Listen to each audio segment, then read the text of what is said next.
Today we will talk about the syllabus of 12th standard, and in this lecture I'm going to discuss the math syllabus. Okay, as you already know, when you went to 11th standard the syllabus was changed, and similarly now you are in the 12th standard without appearing for any examination, and this syllabus will be effective from June 2020. Okay, first we will talk about the contents that we are going to see. The very first question that I will answer is the 12th standard syllabus really difficult? कारण आता तुम्ही दहावीत पाहिलं असेल, सगळे लोक दहावी दहावी दहावी असं सारखं म्हणून तुम्हाला घाबरवत असतात. तर तसंच बारावीचं पण आहे का? So will first try to answer that question. Then we will have a very brief overview of 11th mathematics syllabus, the topics which you studied there, the chapters, and so on. Then I hope all of you have downloaded the PDFs of 12th standard mathematics textbooks. So we will also go through the index as well as the syllabus of your current 12th standard. Then comes the most important part. What are the important topics or relevant topics from your 11th curriculum which you will require for the 12th standard board exam? Then we will go to some topics from 11th standard which are also there for the CET. Unfortunately for JEE and other national level examinations, we have 11th syllabus as well as 12th syllabus. But as of now, let us stick to the boards first. Then I will tell you those topics which you should prepare from 11th standard mathematics if you are going to write down the CET. And then comes the last point. I will tell you whether the syllabus has changed drastically. नेहमी तुम्हाला असं सांगितलं जातं की syllabus बदलला आहे म्हणजे अख्खं पुस्तकच बदलतं का, तर त्याचं उत्तर नाही असं आहे. हार्डली एक दोन चॅप्टर्स इकडे तिकडे होतात. So the short answer to has the syllabus changed drastically will be no. Okay, I will tell you what has changed and also what has not changed. Then I will go to the last point, which is the textbook structure, the arrangement of the various chapters in paper 1 and paper 2, the board examination when it is usually conducted, as well as the paper pattern. Let us go to the next slide. Now this is my mark sheet, by the way. I appeared for board examination in February 2008, about 12 years ago. And you can see my scores in mathematics, physics and chemistry. See, this is not to just show off. The main reason why I am showing you this slide is that if I can get as many marks as you can see on the screen, so can you. Okay, and this is not just the case with the science subjects. Some of you may have languages such as German, French or Marathi. Some of you may have biology as well. Okay, so except for English and maybe Marathi or Hindi, you can actually get a very good score in all other subjects. So this is just to encourage you that if I can get these many marks, so can you. So let us now go to the next slide. Okay, starting with paper 1, the first 3 chapters were angle and its measurement, trigonometry 1 and trigonometry 2. Let me tell you briefly what we studied here. In the first chapter, we studied a new measuring unit to measure an angle, and that was radian. We defined 180 degrees to be equal to pi radians, and we developed various formulas. The two very important formulas were length of a circular arc, which was equal to radius of the circle into the angle subtended by the arc theta at the center, and the requirement was theta must be in radians. Then the other formula that you studied was area of a sector, which was half r squared theta. Again here theta should be in radians. Then in chapters 2 and 3, you studied various formulas involving sine of a plus b, sine of a minus b, cos of a plus or minus b, then same thing for tan. You also obtained all six trigonometric ratios for our standard angles, which are 0 degrees, 30 degrees, 45 degrees, then 60 degrees, 90 degrees, then 180 degrees or pi radians, 3 pi by 2 and 2 pi. You also learned product to sum formulas. What is sine of C plus sine of D? What is sine of C minus sine of D? Same thing with cos. You also learned allied angles formulas.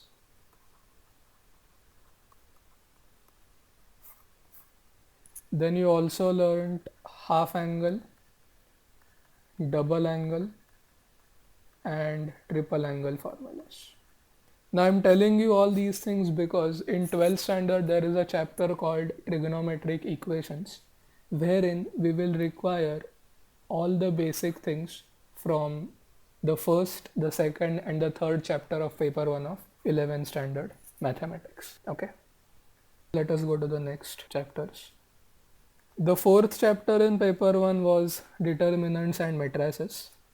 The first part of the chapter involved determinants, wherein you defined a 2 by 2 determinant as a number which is obtained by performing the operation a into d minus b into c. And similarly, you have defined a 3 by 3 determinant. I'm not going to write down the expansion. I hope you remember how to expand a 3 by 3 determinant. Then we studied different properties of determinants.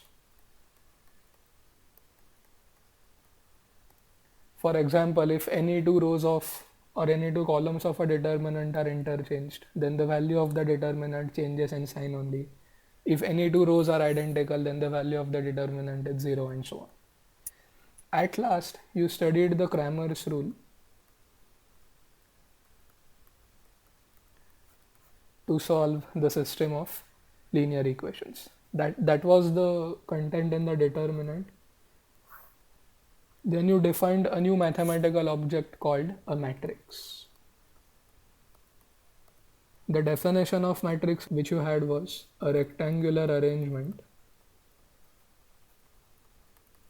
of numbers. Okay, so each matrix has usually m rows and n columns, and m cross n is called as the order of the matrix.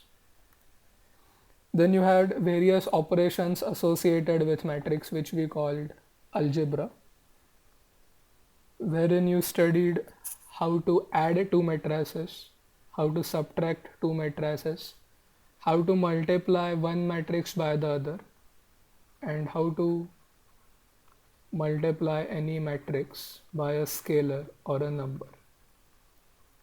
You also defined transpose of a matrix, and then at last you learned how to represent data using the matrices. The next three chapters from paper 1 were the straight line, the circle and the conic sections. When you were in the 10th standard, you were already introduced to the equation of the straight line and various concepts associated with straight line in two dimensions, such as slope of the line, intercepts of the line, and so on. So we extended the ideas of slopes, intercepts, and so on in 11th standard curriculum, and we came up with different forms of equation of straight line, which were 2-point form, slope point form, slope intercept form, double intercept form, normal form, and parametric form.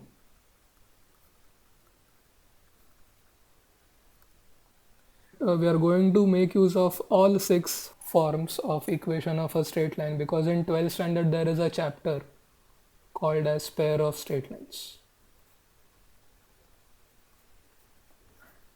And as the name suggests, we are going to study two lines at a time, and therefore we will require all the basic things on straight line which we have studied in 11th standard. Let us now talk about circle. To describe a circle using equation, we stated three things: the standard form, center radius form,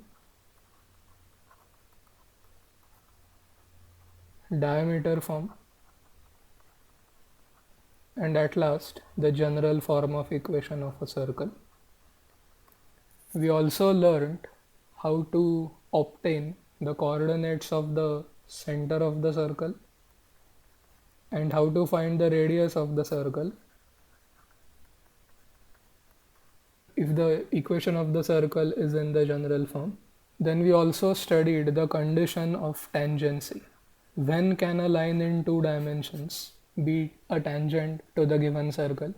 And here we made use of a formula which we learnt in the chapter on straight line, which was finding the length of perpendicular from a point on the given line. Okay, because in 10th standard you learnt that the angle between the radius of the circle as well as the tangent at the point of contact is always 90 degrees. So if you knew the point of contact as well as the coordinates of the center and the slope of the tangent, you may even make use of the fact that m1 into m2 equal to -1, because product of slopes of two perpendicular lines is -1, which is again something that you learnt in straight lines. In the 12th standard, there is almost very negligible content on conic sections. You will require the standard forms of equations of parabola, ellipse and hyperbola, which are y squared equal to 4ax. The standard equation of the ellipse is x squared upon a squared plus y squared upon b squared equal to 1. And for hyperbola, it is x squared upon a squared minus y squared upon b squared equal to 1. As of now, don't worry about all these topics. Whenever we require them in the 12th standard, I'll give you a quick revision of parabola, ellipse as well as hyperbola. The last two chapters were the measures of dispersion as well as probability. Let us just go through what we studied in the chapter measures of dispersion. Measures of dispersion was associated with the spread in the data set,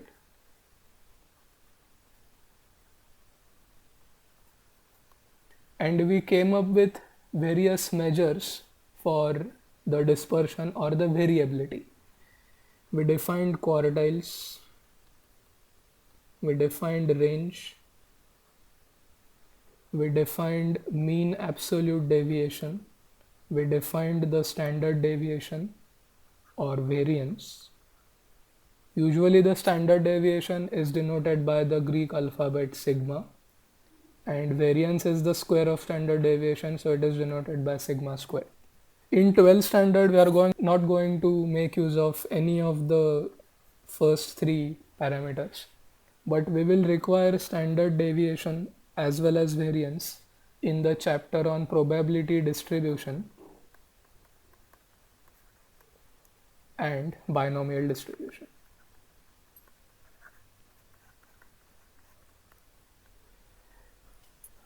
Coming to the last chapter of paper 1, that is probability, we first formally defined probability and various other terms such as the sample space, event, probability of an event. Then we studied certain theorems like the addition theorem of probability, the multiplication theorem, Then we generalized the multiplication theorem and studied the Bayes theorem. And then we solved problems based on all these things. Okay. We considered the standard cases such as tossing a coin, rolling a die,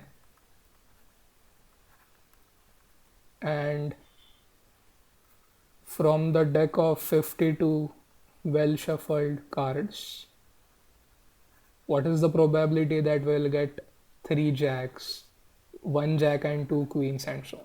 So we also made use of formulas from the chapter permutations and combinations, specifically the formula NCR.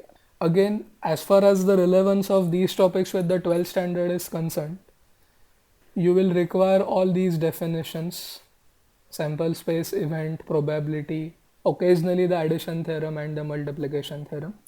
And we will revisit these random experiments which we studied in the 11th standard, specifically tossing a coin and rolling a die. This completes the discussion of paper 1 of 11th mathematics. Let's quickly go through the paper 2 syllabus. The first chapter was complex numbers, which started off with the answer of the quadratic equation x squared plus 1 equal to 0. We argued that x squared plus 1 equal to 0 has no solutions in the set of real numbers. So we came up with a new unit wherein we defined root of minus 1 as I, and then came a whole lot of new things and new algebra, and we called that as algebra of complex numbers. We usually denote any complex number by small z. X is called as the real part, y is called as the imaginary part.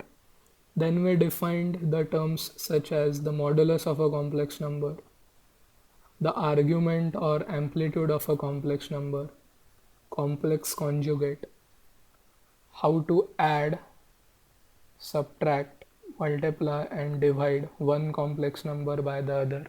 Then we studied other representations of complex numbers. The first one was r into bracket cos theta plus I sin theta, and the second representation was r into e to the power I theta. In both these formulas, r denoted the modulus and theta denoted the argument. At last we studied the complex cube roots of unity, 1, omega and omega squared. We found out that these roots satisfy the equation 1 plus omega squared equal to 0. The last exercise on complex numbers was entirely based on the complex cube roots of unity. Now in 12th standard, we do not have any topic which requires us to know the complex numbers. So as of now, you can happily skip what you learned in complex numbers. But as I mentioned earlier, for competitive examinations, especially for JEE Main and other examinations such as KVPY, you need complex numbers, because for these examinations, the entire 11th and the 12th standard syllabus is there. Then we studied the chapter sequences and series. We first formally defined a sequence whose nth term was denoted by t subscript n. We studied 3 important sequences. The first one was arithmetic progression, then we had geometric progression, and at last the harmonic progression. We studied different properties and theorems such as if x and y are any two positive real numbers, then their arithmetic mean is always greater than or equal to their geometric mean, and geometric mean is greater than or equal to the harmonic mean. Then we studied series, which is essentially sum of the terms in the sequence, and we also introduced ourselves to the summation notation, which is the capital sigma. Remember, in statistics we use the lower sigma to denote standard deviation, and in series, to sum all the terms of a sequence we use the uppercase sigma. Then we obtained the formulas for sum of first n natural numbers, which was n into n plus 1 upon 2. We obtained similar formulas for sum of squares of first n natural numbers and sum of cubes of first n natural numbers. And then at last we studied the series representations for sin x, cos x, log of 1 plus x, and e raised to x. If you remember, we had proved the formula cos theta plus I sin theta equal to e to the power I theta by using the expansion of e raised to x, sin x, and cos x, which is one of the standard methods to prove the Euler's formula e to the power I theta. Then the third and the fourth chapters were permutations and combinations and mathematical induction and binomial theorem. The third chapter was associated with counting principles. We studied the sum rule, the product rule, the pigeonhole principle. Then we defined number of permutations of n objects taken r at a time without repetitions, which is n factorial upon n minus r factorial. Then we defined same thing, combinations. Remember, in permutations the order is important. In combinations the order is not important. So NCR is n factorial upon r factorial into n minus r factorial. So the new notation that we used was the factorial notation. N factorial is essentially the product of first n natural numbers, which is quite often written as uppercase pi of j as j goes from 1 to n. So just like we have summation notation here, which talks about the addition or sum, the uppercase pi talks about the product. There was one more additional formula involved, and that was 0 factorial equal to 1. Now from the third chapter we are only going to require the formula NCR in the 12th standard, and we will use it in the chapter on binomial distribution. In the fourth chapter we studied a technique to prove various results in mathematics, which we called the mathematical induction. And one of the primary applications of mathematical induction is to prove the binomial theorem, which is a generalization of these formulas which you study in school, which are x plus y raised to 2, x plus y raised to 3. Now when I ask you to find x plus y raised to 9, then it is not advisable to actually expand this 9 times. We can make use of the statement of the binomial theorem, which is x plus y raised to n equal to, and then comes a whole lot of terms. The first term is nc0 x raised to n y raised to 0 and so on. So just to prove the binomial theorem, we made use of the technique of mathematical induction. The statement of the binomial theorem is extremely useful in defining the binomial distribution, which is a very easy topic in the 12th standard. So as far as the relevance of these topics is concerned, the formula NCR is important and the statement of the binomial theorem is very much important. Then the fifth and the sixth chapters were sets and relations and functions. You were already introduced to the topic of set theory in school, where you defined the set as a collection of objects. You studied or you defined various operations like union of two sets, intersection of two sets, null set, complement of a set, and so on. You studied Venn diagrams and so on. We extended our definitions of sets and we defined relations. And to define a relation, we first defined the Cartesian product A cross B, which is the collection of all ordered pairs x, y such that x belongs to A and y belongs to B. And we've said that a relation is any subset of the Cartesian product. Then came various types of relations such as the void relation, identity relation, symmetric relation, reflexive relation, transitive relation. We also studied antisymmetric relations. Then we generalized the fact that if a relation is symmetric, reflexive, and transitive, we call such relations as equivalence. And we also defined partial ordering relation.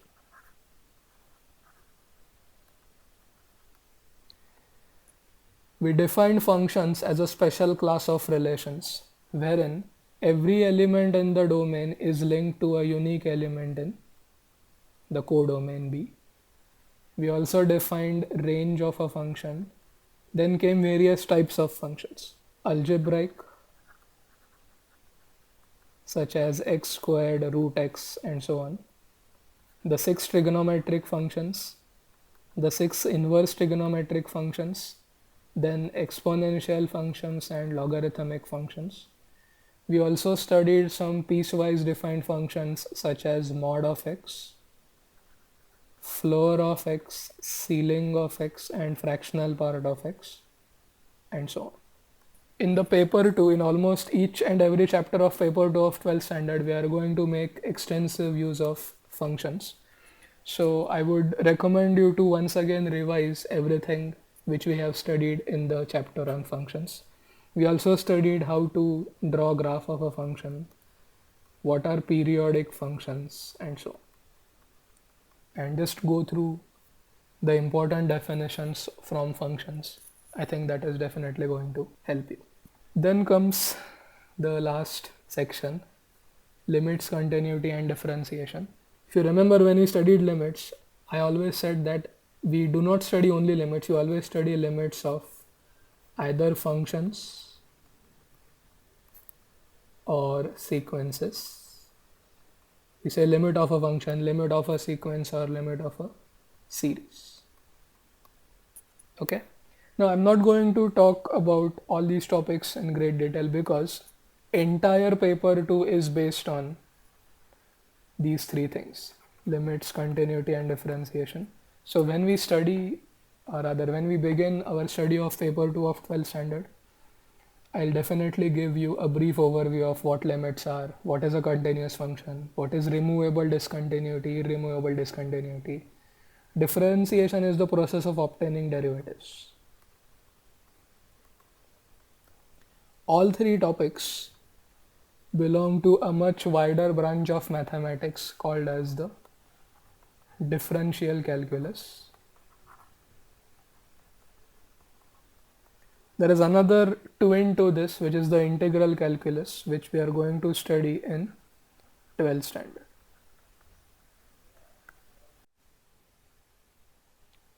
Alright, let's now begin our discussion on 12th standard syllabus. Even in the 12th standard, you will have two textbooks for mathematics.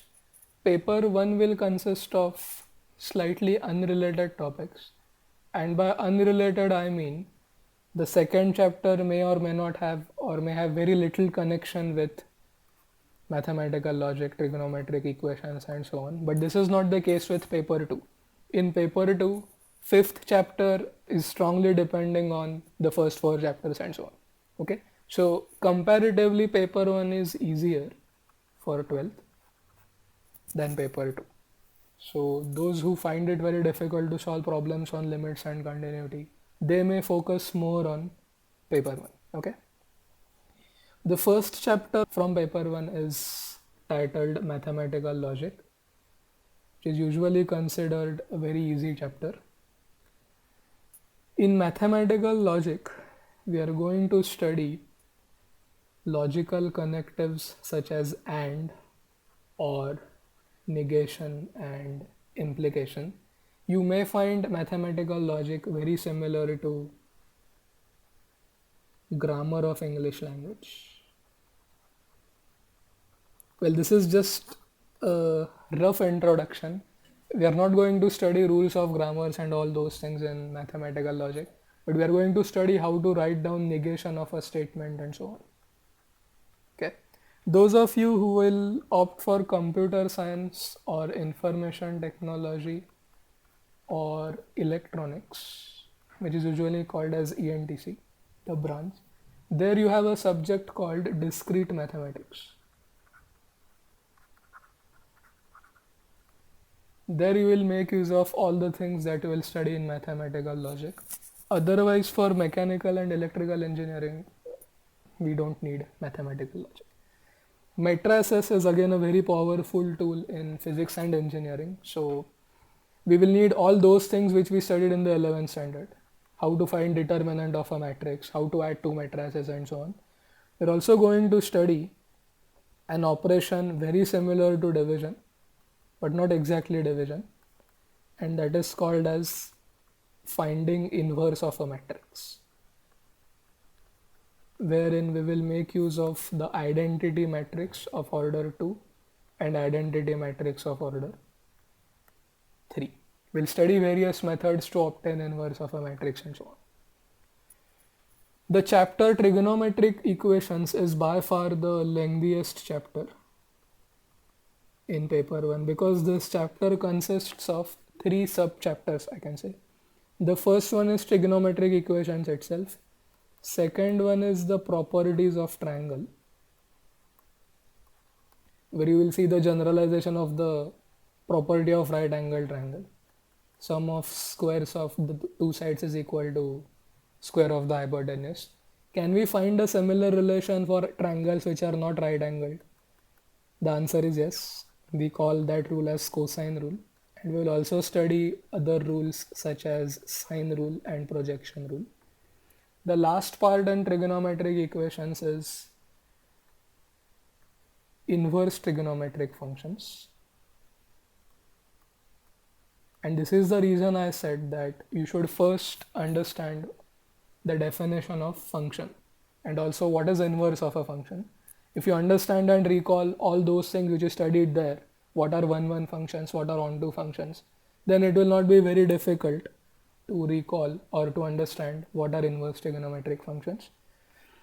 According to me, this chapter, trigonometric equations, is also more difficult compared to the other chapters from paper. Okay, fine. The next 3 chapters are pair of straight lines. As I told you, before we start pair of straight lines, we will make a quick revision of line which we have studied in the 11th standard. All the standard forms of equations, all the formulas, family of lines, equation of bisector, angle between any two lines. हा formula आठवत असेल तुम्हाला, mod of m1 minus m2 upon 1 plus m1 m2. हे सगळं आपल्याला pair of straight लाईन्समध्ये लागणार आहेत, सगळेच्या सगळे formula. ठीक आहे. The next 2 chapters, the vectors and 3D geometry and line and plane, is basically one single chapter. But if the entire content is presented in one chapter, then it will be very big chapter. So the board has split it into 2 chapters. In the older syllabus, we had 4 chapters. We had a separate chapter on vectors, then 3D geometry, then line, and then plane. Now the topic on lines, which we are going to study in 12th standard, is slightly different, or rather more general than what you studied in lines. When you studied lines in 11th standard, you studied lines in only XY plane. But when we study line in 12th standard, we are going to study lines in 3 dimensions. So if this is x-axis, this is y-axis, and if this is z-axis, then we're going to study equation of line in 3 dimensions. To give you an example, imagine a river flowing like this, and let there be a bridge built over the river. and let this be the road. Now you can see that the road and the river never really intersect each other, but they are also not parallel to each other. So this situation does not exist when we study lines in two dimensions. Such lines are called as skew lines, and we are also going to study equation of a plane which is a flat surface. तुम्ही जेव्हा शाळेत geometry शिकला तेव्हा तुम्हाला प्लेनची definition अशी सांगितली गेली होती की प्लेन म्हणजे कुठलाही फ्लॅट सरफेस. मग जसं लाईनचं इक्वेशन असतं, सर्कलचं इक्वेशन असतं, तसं प्लेनचं इक्वेशन असतं का? तर असतं. तर मग ते इक्वेशन कसं काढायचं, त्याचे काय युजेस आहेत का, ते सगळे आपण ह्याच्यात शिकणार आहे. Okay, you have already been introduced to the topic of vectors in physics, if I am correct. There was a chapter in physics 11th standard where you studied representing vectors using arrows, then adding two vectors using the triangle law, parallelogram law. What is dot product, what is cross product, when are two vectors perpendicular, when are two vectors parallel to each other, and so on.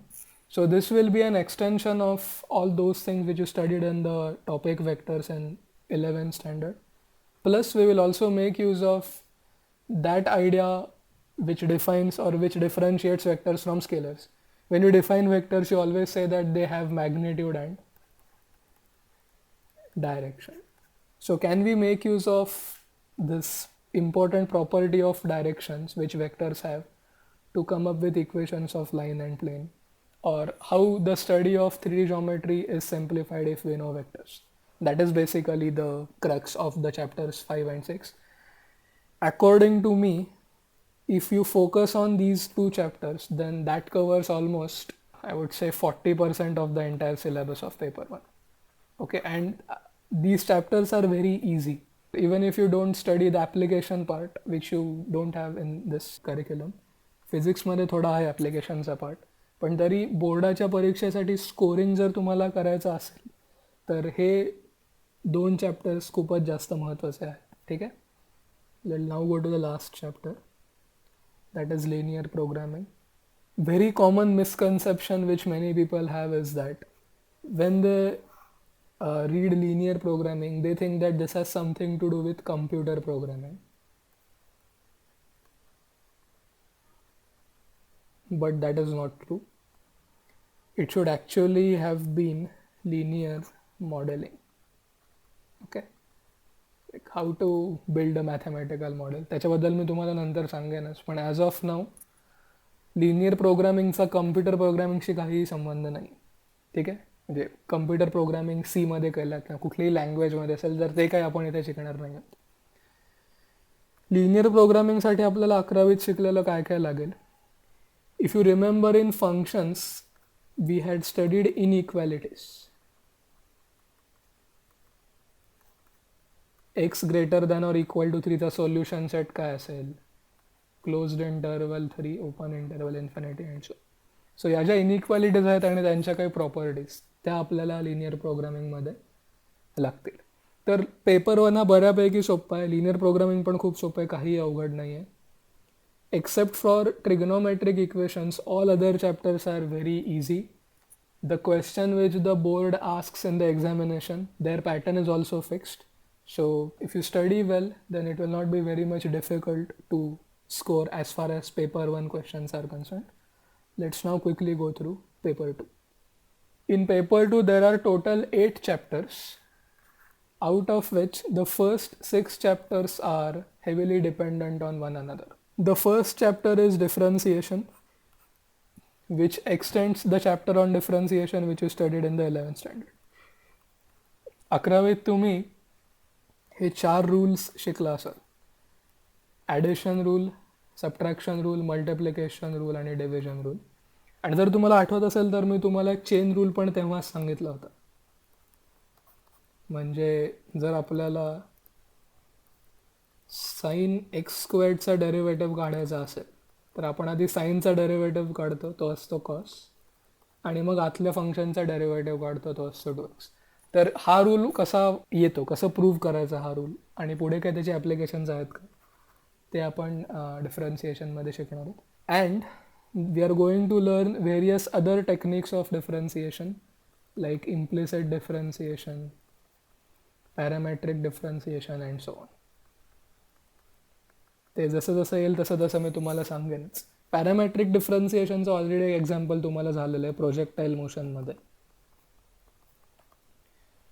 Projectile मोशनमध्ये X coordinate नेहमी काय असतो, V cos theta T, आणि y coordinate काय असतो, V sine theta T -1/2 G T square. आता तुम्हाला हे पण माहिती आहे की एक्स डायरेक्शनमध्ये जर व्हेलॉसिटी काढायचं असेल तर एक्सचा डेरिव्हेटिव्ह घेतला पाहिजे with respect to time. And if we want to find the velocity of the projectile in y direction, then we differentiate y with respect to time. Okay, you have studied this in physics. This is an illustration of parametric differentiation. So I will tell you more about parametric differentiation when we study differentiation. Then the second chapter is applications of derivatives in mechanics, म्हणजे हेच velocity, acceleration. Slope of tangent dy by dx असतो, ह्याची पण काही examples आपण पाहिली होती 11वीत, मी तुम्हाला सांगितलं. ठीक आहे, सो अजून काय ॲप्लिकेशन्स आहेत, rate measurer and so on. Chapters 3, 4 and 5 as well as the 6th are totally new, and these 4 chapters form the ABCD of what is known as integral calculus. So to study integral calculus, we must be very good at all these topics: differentiation, limits, and continuity. So if you do not know how to find limits, what are continuous functions, different techniques as well as rules of differentiation, then you will not be able to solve even a single problem on indefinite and definite integration, as well as the applications of definite integral and differential equations. In the chapter on definite integration, you will require some basics of sequences and series, especially properties of summation notation and other formulas like sum of first n natural numbers, sum of squares, and sum of cubes of first n natural numbers. So you can see that out of 8 chapters which paper 2 has, the first 6 chapters are devoted to calculus. Those who will opt for engineering or physics, for them this entire thing is extremely important. For example, in engineering, we usually have 3 papers, M1, M2 and M3. And entire M2 and M3 is based on all these 6 chapters, plus few additional topics which will be introduced to you later. So I would recommend you to study these topics very well. Of course, I'm here to help you. पण हे topics खूप महत्त्वाचे आहेत. मी तुम्हाला खूप वेळा सांगेन हे पहिल्यांदा सांगितलं मी, हे खूपच जास्त महत्त्वाचे आहेत. आणि फिजिक्समध्ये पण 12वीत काही डेरिव्हेशन्स आहेत. तुम्ही 11वीतच पाहिलं असेल की मेकॅनिक्समध्येच बघा ना, वेलॉसिटी म्हणजे ह्याचा डेरिव्हेटिव्ह, ॲक्सेलरेशन म्हणजे वेलॉसिटीचा डेरिव्हेटिव्ह. तसंच इंटिग्रेशनची पण काही ॲप्लिकेशन्स आहेत ती फिजिक्समध्ये. Apart from that, integration is an extremely important technique which has many applications in engineering. Then comes the last part. हे 2 chapters खूपच सोपे आहेत. I would say perhaps they are the easiest chapter in paper 2. In probability distribution, you will require some amount of integration, but not much. Apart from that, the things that you studied in the 11th standard, probabilityचे definition काय, कशी काढतात, NCRचे फॉर्म्युले, ते सगळे आपल्याला probability distribution 11वीतले लागतील. आणि तिथे आपण मीन आणि व्हेरियन्स जे ह्याच्यात शिकलो स्टॅटिस्टिक्समध्ये, आणि स्टँडर्ड डेव्हिएशन, ते पण आपल्याला या 2 चॅप्टर्ससाठी लागेल. पण हे 2 चॅप्टर्स काही फार मोठे नाही आहेत, हे खूप सोपे आहेत. So that completes our discussion of the syllabus. Then comes the question, has the syllabus changed drastically? No, not, you have to trust me. As far as mathematics is concerned, and I'm sure this will be true even for physics, chemistry and biology, the syllabus has not changed drastically. In fact, the chapter on continuity was there in the 12th standard syllabus previously. आता तुम्हाला ते 11वीतच झालेलं आहे, सो तुम्ही त्यांच्यापेक्षा एक पाऊल पुढे आहात. ठीक आहे. As I told you, in paper 1 we had 4 different chapters on vectors, 3D geometry, line and plane. But in 12th standard they have merged vectors and 3D geometry in one chapter and line and plane into one chapter. In paper 2 integration, some topics have been added such as the reduction formulas, but these are essentially formula based and based on the basics of integration. In each chapter, you will find topic wise exercises, and at the end of the chapter, there will be miscellaneous exercise. And in the miscellaneous exercise itself, we have multiple choice questions. You already now have the soft copies of the textbooks. You may just go through the contents. Now, about the paper pattern. In the previous years, board has changed the paper pattern almost annually. As this was the last batch before you, they made the paper pattern or the number of questions and so on easier so that most of the students can just pass the examination. The official notification for your syllabus, curriculum and paper pattern is not yet out. So let's wait for that. Once it comes, we'll go through the paper pattern as well. Usually the board examination is conducted in the month of February and the practicals are before that. The CET is usually in the month of May. Okay. And in JEE there are two types. First layer is JEE main, which is usually easier but definitely more difficult than CET. There is one more examination called JEE advanced, only if you qualify in the JEE main. There are also other examinations like KVPY, which I will encourage you to give. KVPY मध्ये 11वी-12वीचा पण syllabus असतो, पण KVPY मध्ये formula based प्रश्न खूप कमी असतात. म्हणजे ज्यांना रट्टा मारून जे पास होणार आहेत त्यांच्यासाठी ही परीक्षा नाही आहे. या परीक्षेत बेसिक्स जे असतात तुमचे कुठल्या विषयाचे तेच फक्त टेस्ट केले जातात. KVPY सारख्या अजून परीक्षा म्हणजे आयसर ॲप्टिट्यूड टेस्ट आहे, आणि चेन्नई मॅथमॅटिक्स इन्स्टिट्यूट म्हणून एक गव्हर्नमेंटचीच आहे इन्स्टिट्यूट, त्यांची एंट्रन्स वेगळी असते. आणि इंडियन स्टॅटिस्टिकल इन्स्टिट्यूट म्हणून एक काही संस्था आहेत भारतात, त्या पण सेंट्रल गव्हर्नमेंटच्याच आहेत, त्यांची स्वतःची वेगळी एंट्रन्स असते. सो या एंट्रन्ससाठी जर तुम्ही प्रिपेअर करणार असाल, माझ्यामध्ये तुम्ही करावं. तर ह्याच्यात मॅथ्सचे सगळे टॉपिक्स आपल्याला लागणार आहेत, पण फक्त बेसिक्स तुम्ही कसा विचार करता याच्यावर याच्यातले प्रश्न आणि तुमचा परफॉर्मन्स अवलंबून असेल. पण बोर्डसाठी आपण जे टेक्स्टबुकमधले प्रश्न सोडवू तेवढे इनफ आहेत, आणि आधीच्या वर्षी बोर्डाने जे प्रश्न विचारले होते ते in short previous years papers. Okay, so that's it from my side. तुम्हाला जर काही प्रश्न असतील तर तुम्ही मला आता विचारू शकता. थँक्यू.